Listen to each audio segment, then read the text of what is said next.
Hello students, welcome to my YouTube channel Azulite Physics. This is chapter vector analysis of kinematics, and today our topic is analytical method for vector addition. Vector addition जोड़ने के लिए ज्यामितीय विधियाँ. Okay, तो इसमें हमारे पास दो method होते हैं, एक triangle law of vector addition और दूसरा होता है parallelogram law of vector addition. इसमें parallelogram law of vector addition ज़्यादा इंपॉर्टेंट है, और पैरेललोग्राम ऑफ वेक्टर एडिशन को अगर आप कवर कर लेते हैं तो उसकी सहायता से आपका ट्रायंगल लॉ भी कवर हो जाता है. ओके, तो आज हम करने जा रहे हैं parallelogram law of vector addition, vectors को जोड़ने की समांतर चतुर्भुज विधि. ओके, तो पहले इसके अकॉर्डिंग स्टेटमेंट पढ़ लेते हैं.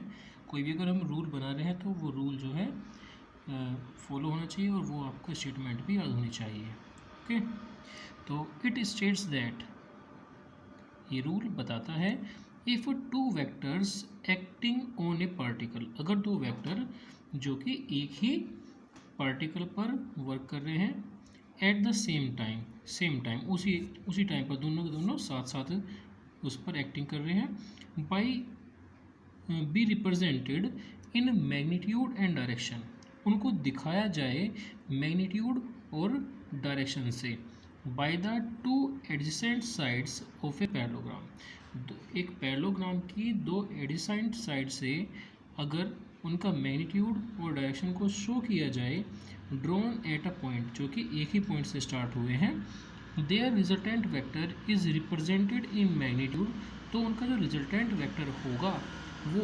मैग्नीट्यूड एंड डायरेक्शन में by the diagonal of a parallelogram drawn from the same point, जिस पॉइंट से दोनों वेक्टर्स को ड्रॉ किया गया है उसी पॉइंट से ड्रॉ किए जाने वाले पैरेललोग्राम के डायगोनल के द्वारा दोनों वेक्टर का मैग्नीट्यूड शो किया जाएगा. इसे हम थोड़ा डायग्राम की सहायता से समझते हैं.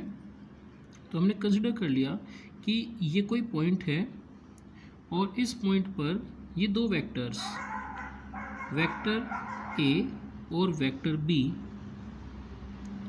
एक दूसरे से थीटा एंगल पर एक्टिंग कर रहे हैं, वर्क कर रहे हैं यहाँ पर. ठीक है, तो ये दोनों वेक्टर अगर किसी पैरेललोग्राम की साइड हो, देखिए हमने बना दिया इस पर पैरेललोग्राम, तो ये दोनों वेक्टर अगर किसी पैरेललोग्राम की साइड में मैग्नीट्यूड इनकी लेंथ और डायरेक्शन ये हो गई, एक दूसरे से थीटा एंगल पर वर्क कर रहे हैं, तो जो इन दोनों का रिजल्टेंट है वो इस पैरेललोग्राम के डायगोनल से शो होगा, इस पैरेललोग्राम के डायगोनल से शो होगा, जो कि सेम पॉइंट से, यानी कि जिस पॉइंट पर दोनों ये वेक्टर वर्क कर रहे हैं उसी पॉइंट से ड्रॉ किया गया है.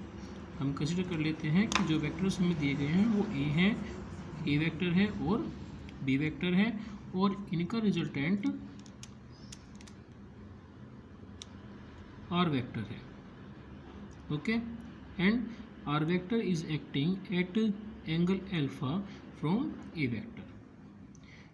हम इसकी नेमिंग कर लेते हैं कि ये पॉइंट ए है, इसे पी की वजह से मान लेते हैं क्योंकि हमने ए और बी वेक्टर मान लिया यहाँ पर. तो ये पी है पॉइंट, ये क्यू पॉइंट है, ये आर पॉइंट है, और ये एस पॉइंट है. ठीक है, तो आर का मैग्नीट्यूड फाइंड करने के लिए हम जो पी क्यू साइड है थोड़ा सा एक्सटेंड करते हैं, और आर पॉइंट से एक परपेंडिकुलर ड्रॉ कर लेते हैं इस पी क्यू साइड पर. इसे हमने कंसिडर कर लिया ये टी पॉइंट है. ओके, यहाँ पर ये परपेंडिकुलर बन गया है. तो आर का मैग्नीट्यूड हमें फाइंड करना है. सबसे पहले हमने कंसिडर किया है, consider A vector and B vector are acting at P at an angle theta. ठीक है, R vector is the magnitude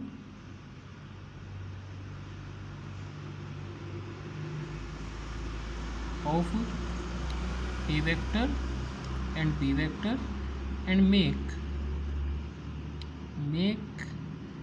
angle alpha, जिसकी डायरेक्शन होगी alpha from a vector. Okay, so to calculate the resultant r vector in triangle PTR,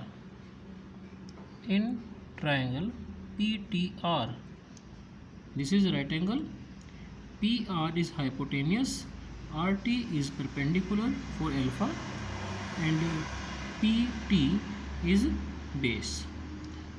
From Pythagoras theorem, PR square equal होगा PT square plus RT square के. Okay, यहाँ हम vectors का केवल magnitude लेकर चलेंगे. तो PR का मैग्नीट्यूड क्या है, R है हमारे पास, तो ये R स्क्वायर. PT इक्वल है PQ प्लस QT के.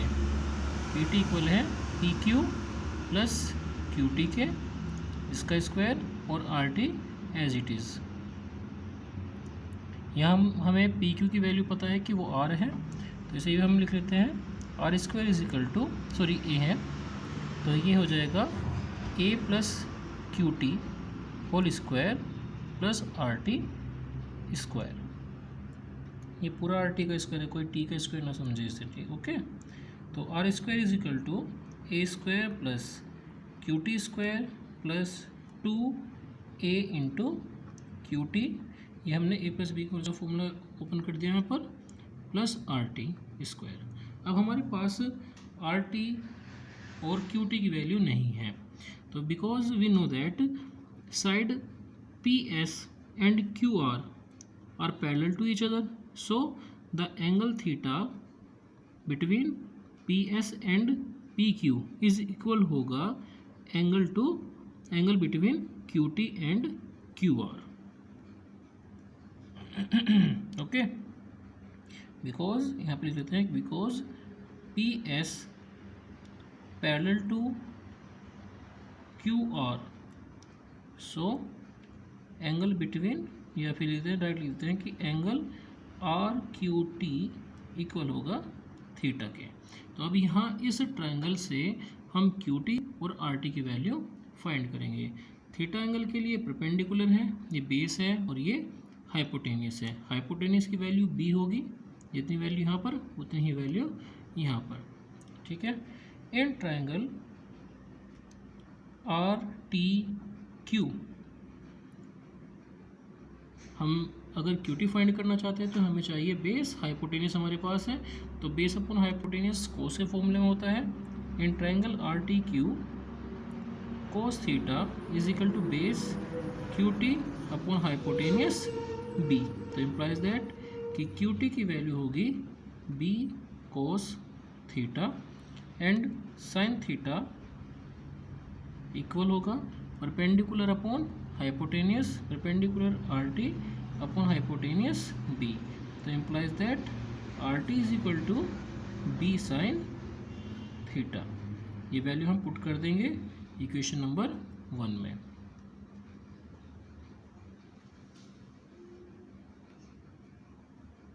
सो put the value of RT and QT in equation 1. तो ये हो जाएगा R square is equal to A square plus QT की वैल्यू है B कोस थीटा, तो ये हो जाएगा B square cos square theta plus 2A into QT की वैल्यू फिर से B कोस थीटा और plus RT square is equal to B square sine square theta. इस टर्म से और इस टर्म से अगर हम B स्क्वायर कॉमन ले लें तो ये हो जाएगा B स्क्वायर कॉमन लेने के बाद cos square theta plus sine square theta. R square is equal to A square plus B square cos square theta plus sine square theta plus 2AB cos theta. और ये एक identity होती है math में, तो वहाँ पे इसकी वैल्यू होती है 1। तो आर स्क्वायर इक्वल हो जाएगा A square plus B square plus 2ab cos theta. तो यहाँ से रिजल्टेंट वेक्टर का जो मैग्नीट्यूड है वो होगा A square plus B square plus 2ab cos theta. ये रिजल्टेंट वेक्टर का मैग्नीट्यूड हमारे पास है। अब क्योंकि वेक्टर डायरेक्शन के बिना नहीं हो सकता, तो इसलिए अब हम इस आर वेक्टर की डायरेक्शन भी फाइंड करेंगे। और इसकी डायरेक्शन क्या है? इसकी डायरेक्शन है alpha. For the direction of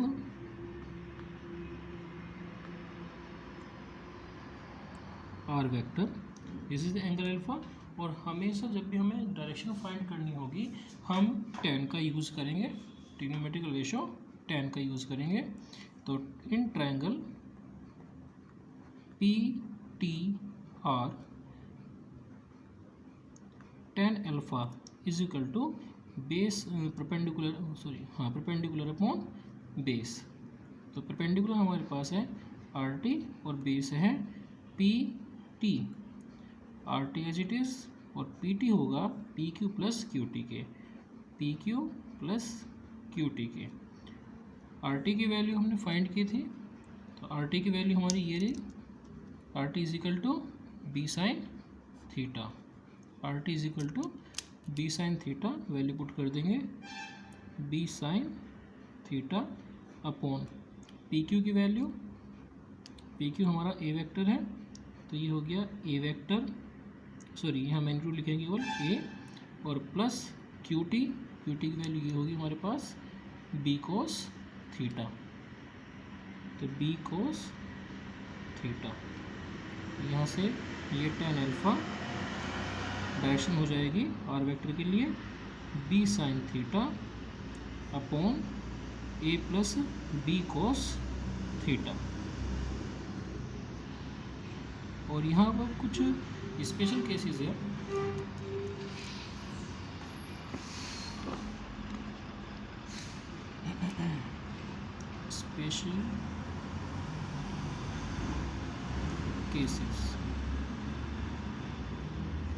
special cases है, एंगल पर डिपेंड करते हैं दोनों वेक्टर ए वेक्टर और बी वेक्टर के। ओके, तो if theta is the angle between A vector and B vector, if theta is equal to 0 degree, then the resultant cos theta, resultant क्या होगा, resultant पर क्या इफेक्ट पड़ेगा angle का, तो वो हम यहाँ पे कैलकुलेट करेंगे स्पेशल केसेस में। तो अगर एंगल थीटा की वैल्यू 0 डिग्री है तो ये इम्प्लाइज करेगा कि cos 0 की वैल्यू होती है 1। ओके, तो जब cos 0 की वैल्यू 1 हो जाएगी तो r इज इक्वल टू होगा under root A square plus B square plus 2ab। r is equal to ये हो गया हमारा फॉर्मूला a प्लस बी के होल स्क्वायर का, a plus B whole square या स्क्वायर से रूट कैंसिल, तो रिजल्टेंट r इज इक्वल होगा a प्लस बी के। तो अगर दोनों वेक्टर्स के बीच का एंगल 0 डिग्री है लाइक दिस, ए वेक्टर और ये बड़े वाला हमने ए वेक्टर मान लिया और स्मॉल वाले को हमने बी वेक्टर मान लिया। तो अगर दोनों वेक्टर्स सेम डायरेक्शन में हैं और उनके बीच का एंगल 0 डिग्री का है तो उनका रिजल्टेंट होगा दोनों वेक्टर का सम। दूसरा स्पेशल केस क्या है, इफ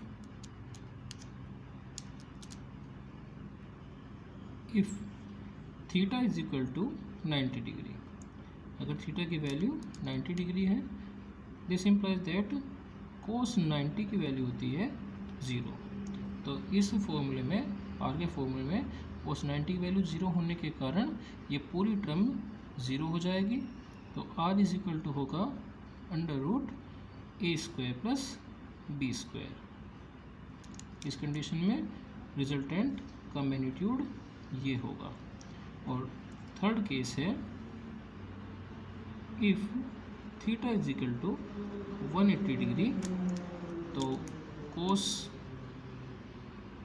180 डिग्री की वैल्यू होती है -1।